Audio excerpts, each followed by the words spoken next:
So welcome everyone, and welcome back after my break for 3 weeks.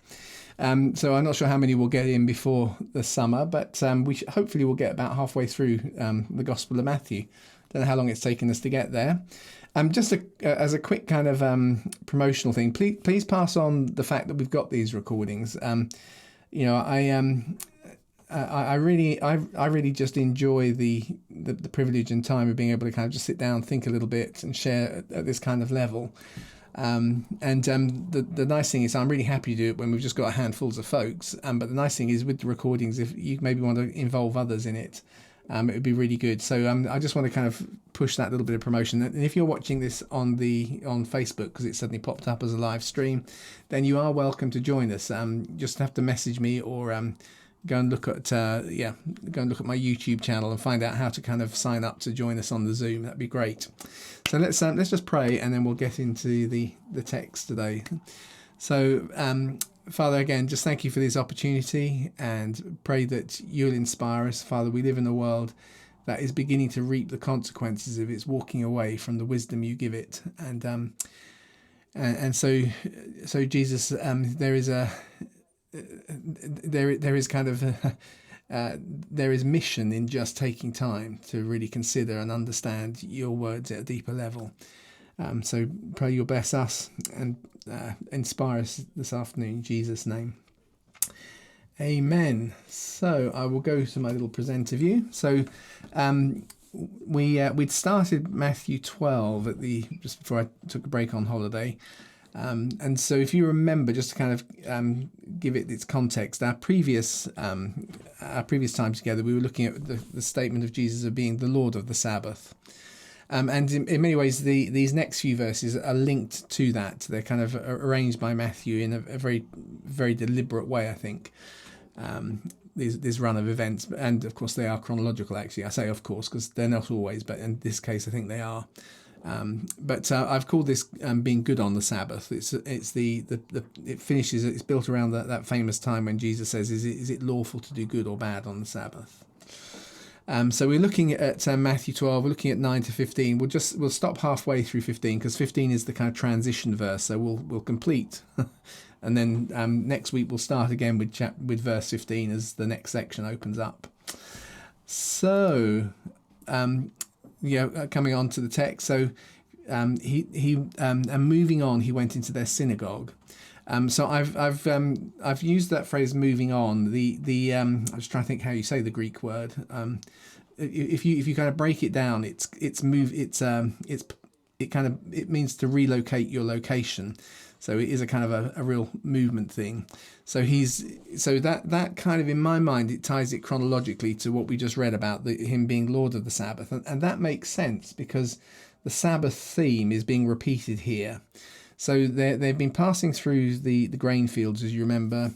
It's the first Sabbath, which is the second Sabbath. I can't remember which way around it is now that Luke puts it, meaning it's the first Sabbath being counted after the second day of unleavened bread, which is the first day that it's now legal, if you like, to start harvesting because the wave offering has been made, the first fruits have been offered to the Lord. So from now on, harvest starts. It starts to build up. The disciples, therefore, have taken that opportunity. They've taken some grain, and it's been pointed out, well, it's still the Sabbath, and you're doing it. And Jesus had pointed out that actually the Sabbath was given for man, not man for the Sabbath, and that he was Lord of the Sabbath. David broke the Sabbath. The priests eat bread that's meant to be for it's the bread of presence. It's supposed to be offered to the Lord, but priests get to eat it, and that's fine, and something greater than that was here, and so on. So moving on from that, he went into their synagogue, and that moving on is key because it gives a kind of context then to the idea of who is meant by there. So the there, in that sense, is he's been passing through the grain fields. He's coming towards a village or a town, and those very people who have been critical of him and asking the questions, he moves with them into their synagogue, for perhaps the synagogue kind of gathering, the meeting on Sabbath. But see, there was a man with a withered hand. See, so he's been passing through. There's questions going on, but he doesn't run away from them. Jesus is acting always in the terms of trying to challenge people, into a freer way of living rather than a less legal approach to their Judaism. He goes with them into their synagogue, and when they get there, there's a man with a withered hand. So those same critics, they now asked him, so is it lawful on the Sabbath to heal? And again, I've made a slight variation of the way you often see it translated, but not unreasonably so, in that it's normally kind of put in terms of, is it lawful to heal on the Sabbath, which is kind of self-contained. Whereas I've tried to kind of reflect the kind of wider flow. Is it lawful, in brackets, on the Sabbath? The phrase on the Sabbath actually follows the is it lawful on the Sabbath to heal. So we know that healing is lawful, but actually we've been in contention with you about the Sabbath. So here, is it lawful just now, you've been kind of saying you're Lord of the Sabbath. So let's just take this a step further. So on the Sabbath, is it lawful now to heal? But they did it so they might accuse him. I chose not to change the word accuse. Some will put condemn. The Greek word is the word we actually get the idea of category from. It's put a label on someone. And that's why I was tempted to kind of try and reflect that, but it would be slightly disingenuous because it would slightly give the wrong impression. But it's interesting to see the accusation that is being made is, I want to put you in a category which is you're a progressive, you're a lawbreaker, you just don't keep the rules. That they want to put him in that category. And they've already had some of this kind of discussional contention. At this stage, Jesus is still with them. He's still walking with them. He's still trying to win the argument with them, not for the sake of winning an argument, but for their own benefit. So Jesus has kind of gone into that situation. And so he replied, the nice way is, just to kind of one of those things to notice, Jesus does it so often, is he actually meets their question with a question. And as I was thinking about this a lot, that there's an awful lot, I think, in the Bible, which we tend to want to kind of make stand alone as a kind of a truth for all eternity, which is much more delivered in context. And so actually, in fact, when that's your mindset, when you're looking for something that's an eternal truth, sometimes these questions actually help you kind of step a little bit kind of back from the situation and see that a statement always has kind of context. Now, why am I saying that? I'm saying that because actually the issue of law keeping or law breaking, as we're going to see, Jesus, as regularly as he approaches it and kind of tries to answer it, the problem is if he answers it directly as it's wanted to be answered, you just get into an argument about, well, you do this and you do that, but actually that's missing the more important thing, which is the context. And it was just, I was reading a little book. I say a little book. I was reading a book while I was on holiday. And it just made a very kind of simple kind of observation, which is that there's an awful lot of things in science today which are really difficult to define by statement after statement, but they're really easy to identify in principle. Now, the person saying it, I was thinking when I was reading it, this is really relevant because actually in the modern world, we're encountering this clash all the time, that something that's easy to identify is often very difficult to kind of define legally. So for instance, in science, if you try to look for, the way they would put it is in terms of you need to give a definition to the concept of life. You need to understand what's necessary and what is sufficient. In other words, what can't you do without, and what is it that encompasses everything that you would call life? If you don't have those two things, then life is defining definition, you see. So it turns out it's almost impossible to define what life is because there's always something that doesn't fit your definition, or there's always something in your definition that isn't sufficient to actually qualify as life. But we're all very good at just spotting it after the event. And the reason I was thinking this is very relevant is because, of course, today we have regularly the question, what is a woman? Which for most people, they think this is ridiculous. It's really easy. But people get into semantics because they find it's difficult to kind of exactly say what you mean. But we all know what it does mean, really. Now you might say, well, why am I going into all of this? There's a good reason. I'm not sure myself. Except that little word accuser, of course, is used of the devil. In particular, in Revelation, where it talks about the accuser of the brethren, it's the same word. So they were looking to kind of find a thing and label Jesus. And his label is as a kind of someone who is casual with the law because, well, he takes these definitions that the law have given and he's made a decision here, we would make it there. But somehow you're never going to resolve it if you try to answer by finding a definition for those terms. So that's me being rather waffly. But it helps try and explain why I think it is that Jesus poses a question, because he needs to get people out of trying to think of the forensic answer to try and see this wider context and to understand how the law needs to operate within that wider context.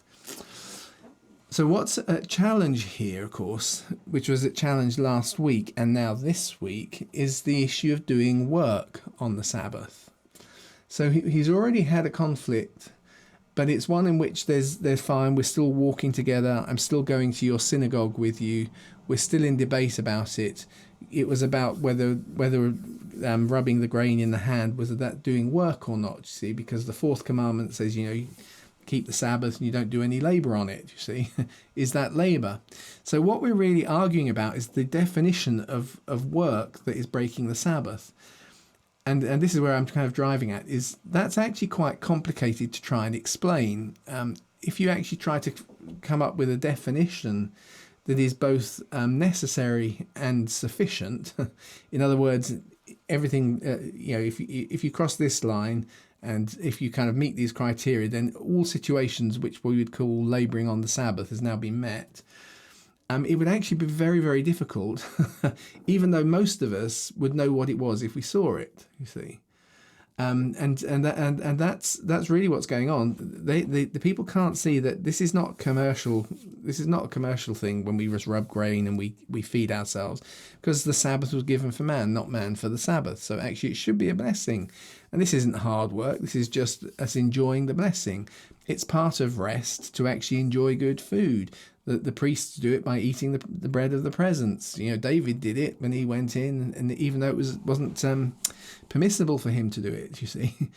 So we understand in that broader sense, if we understand the Sabbath as a gift, then we can recognize work that breaks the Sabbath kind of better than if we're trying to kind of come up with a definition here to anticipate absolutely everything that would be covered and not allowed.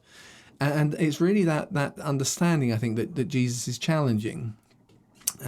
So he puts that question to them. So who among you has a single sheep? And the word single is really there in the Greek. Often it will just say a sheep, but it's not just someone who's got sheep. So he, in many ways, what we're seeing is without being too forensic about it, because I'm saying not to be, Jesus is kind of highlighting you're not a professional shepherd. So I'm not talking about someone who is going out and doing the job he should do as a shepherd to look after sheep. He's talking how of you, quite a lot of you will probably own a sheep. That may not be your working vocation, looking after sheep. Now, if it falls into a cistern on the Sabbath or pit, to put the word cistern there is simply reflecting the fact that most of these kind of pits that people would fall into have difficulty getting out of were dug out as cisterns to capture water during the rainy season to make it last. So if you remember when Jacob is put down a hole, that will be what he was put down. He's dropped into a cistern. So you dig them out. When the rain comes, it captures and it lasts a bit longer. It's not deep enough for a well. It's not going below the water table, but it will at least capture water to make it last. So here you are. It's not your profession to be a shepherd, but you own a sheep. It falls into a cistern on the Sabbath. Wouldn't you grab it and lift it out? And most people thinking, well, yes, I would. Why? Because it would be really unkind. There'd be, and of course it has financial value to me and all of those things. So Jesus puts it then in terms, of course, how much more valuable is a man than a sheep? So you see, it's lawful to do good on the Sabbath. So he's really captured something which all of them would do instinctively. They've recognised that because it's a single sheep, it's not really my vocation. It's not one of those things that tradition has written out, but it could do if you want to make it work. And I'm just trying to look. Oh yes, there we go. I put in quotes. So you see, it's lawful to, in quotes, do good, because the little word there that's translated just simply as the do is kind of a slightly prolonged. It's kind of it's act well or act good. So it's lawful to act good. It's lawful to do something. It's kind of labour, but it's not labour. It's not part of that commercial thing. But you would do that. You would understand that. You would understand that you're not doing it as part of your profession. You're just helping your animal. Now you're looking at me and you're thinking, well, he's a healer, and now he's doing his profession, coming in here to heal this guy. Whereas actually Jesus is saying, my overriding concern is I'm going to do good. This is something that belongs to the gift of Sabbath. If we understand Sabbath as a gift to be enjoyed rather than a requirement to be met, then we will easily identify the difference between work that we shouldn't be doing on the Sabbath, i.e. we open up our corner shop on the Sabbath because everybody else is shut, and we get an advantage from doing that, you see. When obviously nobody is forced to shut on Sunday, nobody loses out. But if some people are and one person decides not to, well then, okay, that's reasonable to complain about. But actually, in the context of doing good, I'm just within the flow of what Sabbath is all about. So next he said to the man, stretch out your hand. As he stretched it out, it was restored whole, like the other. So we know the story, and this is the kind of thing that we know that Jesus does. Putting it into context, adding it with the one before, what we're seeing is he's not saying therefore the Sabbath is irrelevant. He's saying we have to understand the bigger picture so we can identify what it's driving at. If we're really going to identify what counts as breaking the Sabbath and what doesn't.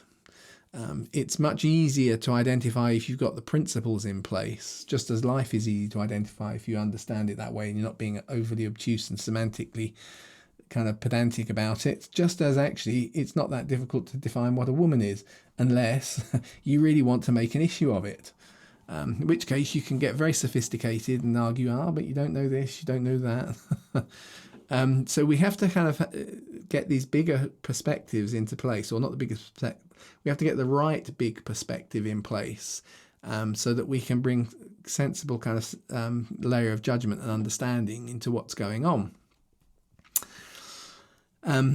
So the Pharisees, having left, held a council against him. So I don't think we're supposed to assume that they instantly leave. I think it's part of the flow. There's probably debate that goes on, and Jesus is kind of challenging this sort of, we'll make a list and you've got to pass it or fail against it. He's trying to get them to see that. It probably costs Jesus to go into their Sabbath when they're already coming to him with a slightly negative attitude. He's gone into their synagogue with them. They may have been aware that the handicapped man with his withered hand was going to be there. They've tried to use that to give him more things that they can identify him as being, put him in the category of a lawbreaker with. And they failed in that. But as somehow the thing disperses and they move on, they hold a council against him as to how they might destroy him.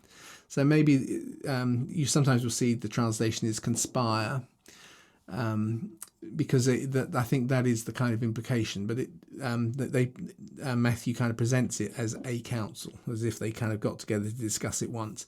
A lot of translations will use the idea of conspiring, and I think that the feel of that is probably correct, but there probably is a real genuine council meeting. They kind of get together and say, we can't go on with this way of thinking. It totally turns upside down our way of controlling people. Actually, it gives us authority to kind of point out that we keep certain laws in certain ways. We've got our interpretations and being an expert with it.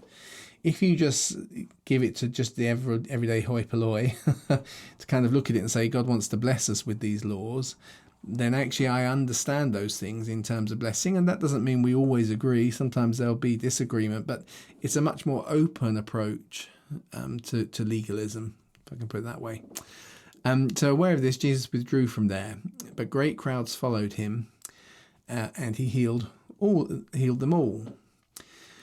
And so this is my kind of my transition-y verse, if you like. So I said we're going up to 15a, really. Aware of this, Jesus withdrew from there. So we're moving on from this incident. But the great crowds that follow him and get healed then become part of the exposition for next week, where Matthew is going to tie Jesus's activity in healing them to the fulfillment of of modelling the suffering servant. So Jesus is now being presented as a suffering servant very explicitly. So we'll look at that properly next week, which means it's been a little bit of a short one this time, but that's not always bad. Because I just wanted to kind of get this sense of kind of how Jesus approaches the law. And I find it's one of those things I've kind of tussled with or struggled with. I'm not quite sure, but mentally kind of struggled with, in the sense of, well, we know we don't live under law, but somehow there's a loss in Jesus where he says, I haven't come to abandon it, but to fulfill it, and that there's still therefore a principle, that there is a form or an understanding of the law which applies to everybody. But the details and principles are often the things that are given into a particular context and understanding.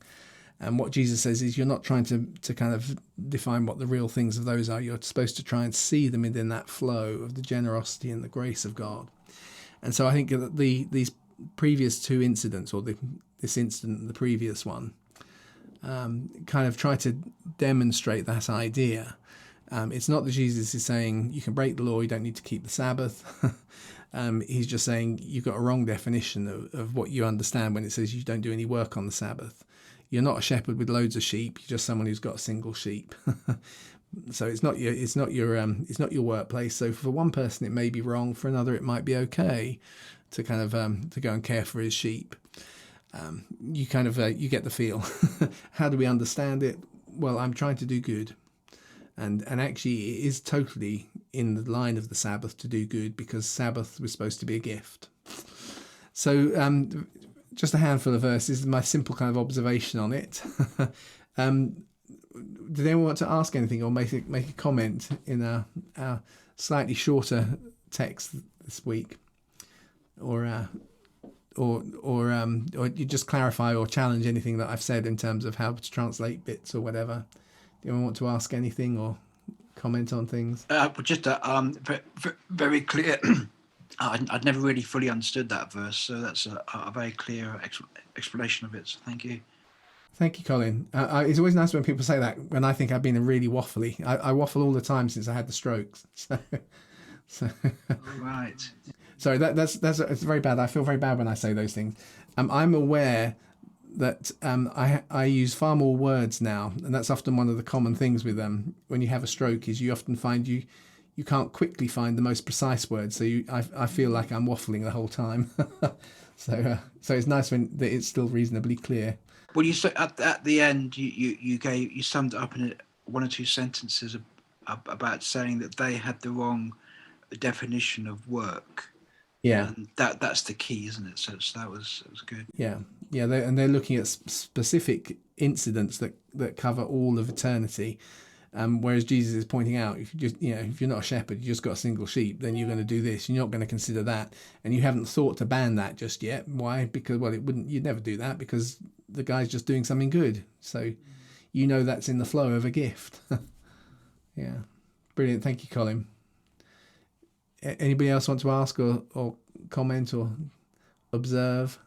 Yeah, so I hadn't understood that it was for a single sheep. I don't think it gives me any more understanding, except that you've just said about the fact that they hadn't thought previously to ban it. Yeah, and the reason I think example that is they would still approve of.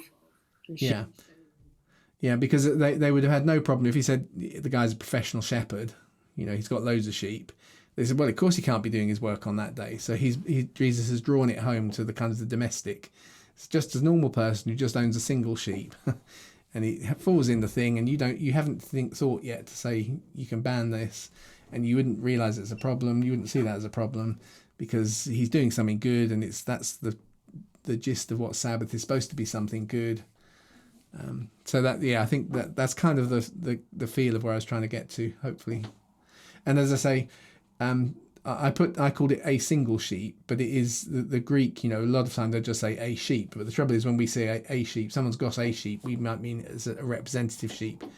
Whereas it actually says one sheep who's got one sheep, someone who owns one sheep. So even if they had lots of sheep, would you expect them to leave it in? So I suspect that Jesus would have said no, you don't leave it to die, but I think he's avoiding the argument that that's his profession by clarifying that it's not someone who's got millions of sheep, but someone who just owns a sheep, and you would know if it fell in, it's a living animal, you want to do good for it, you don't want to harm it, and it's fine to do that, and that's why you haven't banned that. So I don't think Jesus is saying if he was professional he wouldn't be allowed to. I think he's making it an example that they can get their head around. So then within that culture, was it common practice for people to have single sheep like we have a dog or something? Yeah. I'm sure that people do. It may not be super common. I couldn't tell you 100%, but most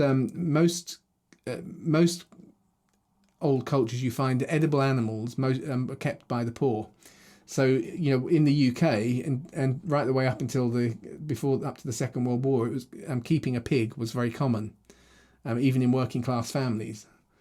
So people would keep a pig because they would eat absolutely any old rubbish. So it wasn't like you had to have special feed for them.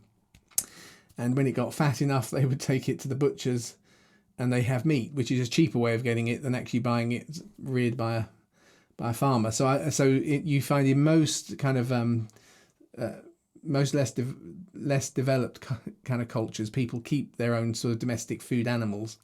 So I think it probably is pretty common. Good. But I couldn't tell you that I've read a commentary that says that 100%. So. Good. Just wonder, Kristen, if you've got any thoughts as to how this sort of fits with the Luke version of this, where it's the crippled woman who is healed on the Sabbath.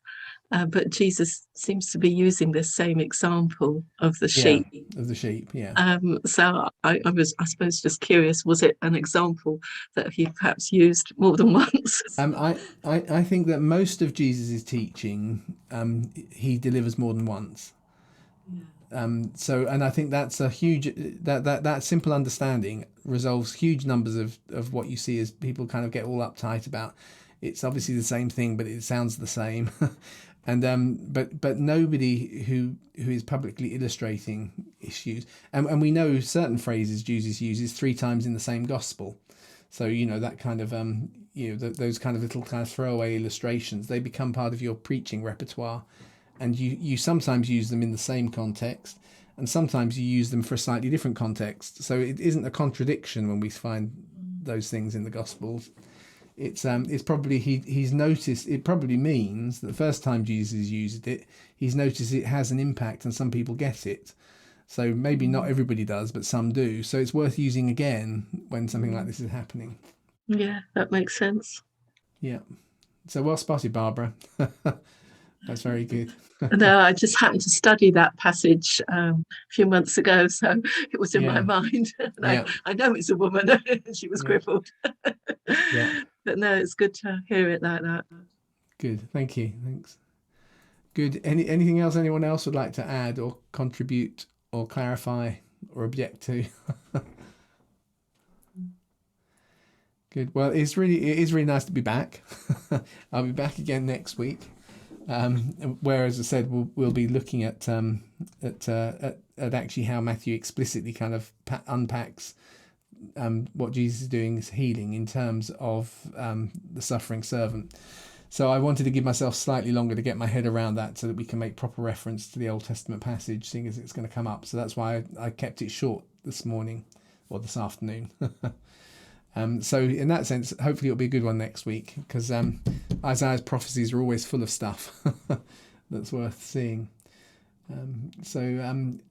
Colin, should I just ask you if you'd like? Would you mind just kind of praying for us as we kind of draw to an end? I think he's on the phone. Oh, he's on the phone, is he? Okay.